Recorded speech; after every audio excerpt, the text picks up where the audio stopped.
Si tu es ici, c'est probablement que ton bébé pleure. Beaucoup, trop peut-être. Que tu te sens impuissante, fatiguée, parfois à bout et même peut-être coupable.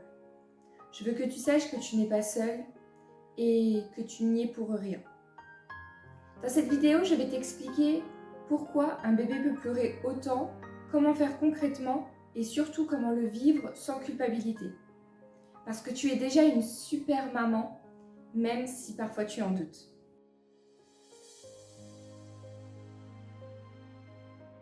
Pleurer, c'est le seul moyen qu'a ton bébé de communiquer. Il n'a pas encore les mots, mais il te parle. Et il ne pleure jamais contre toi. Il y a des bébés plus sensibles que d'autres. Certains ont des besoins d'apaisement plus fréquents. Ce n'est pas parce que tu fais mal ou que tu rates quelque chose. Et surtout, le mythe du bébé toujours calme, qui ne pleure que pour manger ou dormir. C'est un mythe. On ne le dit pas assez, mais beaucoup de bébés pleurent, longtemps, souvent, et c'est normal.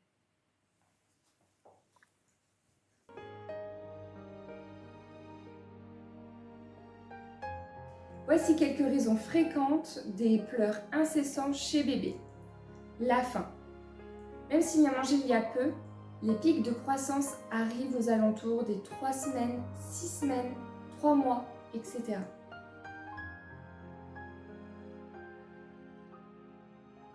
Le besoin de contact. Certains bébés ont un besoin constant d'être portés ou bercés.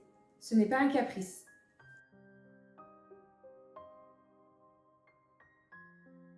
Les coliques ou les douleurs digestives, très fréquentes les 3 premiers mois.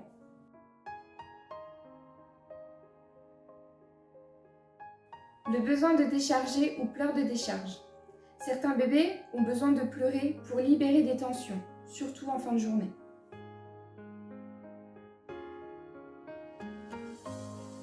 L'hypersensibilité sensorielle, par exemple trop de lumière, de bruit ou de stimulation.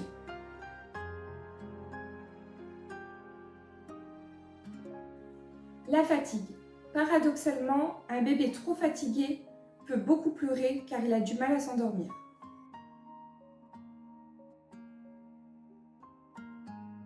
Un mal-être physique, donc ça à vérifier.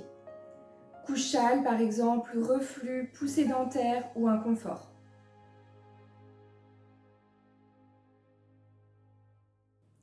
Que faire concrètement?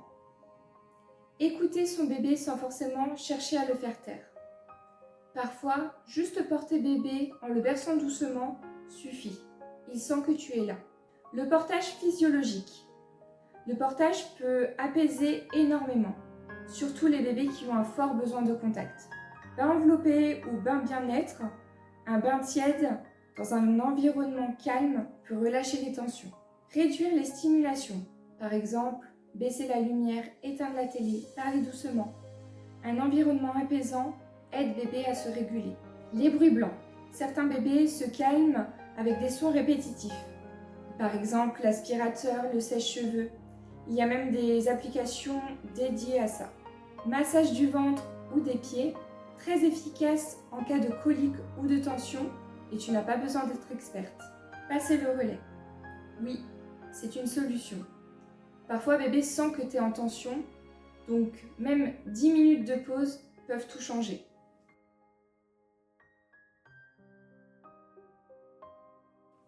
Et toi dans tout ça? Tu es humaine, tu as besoin de pause, de repos, d'écoute. Et tu n'as pas à traverser cette tempête seule. Si tu sens que tu es à bout, que tu n'en peux plus, pose ton bébé en sécurité, quitte la pièce quelques instants, respire. Tu as tout à fait le droit de faire ça. Tu fais de ton mieux et ton mieux suffit. Si cette vidéo t'a aidé, pense à t'abonner, à liker et surtout à me dire en commentaire ce que tu vis en ce moment. Si tu veux aller plus loin, j'ai mis le lien en description de mon accompagnement. Prends bien soin de toi et je te dis à très bientôt dans une prochaine vidéo.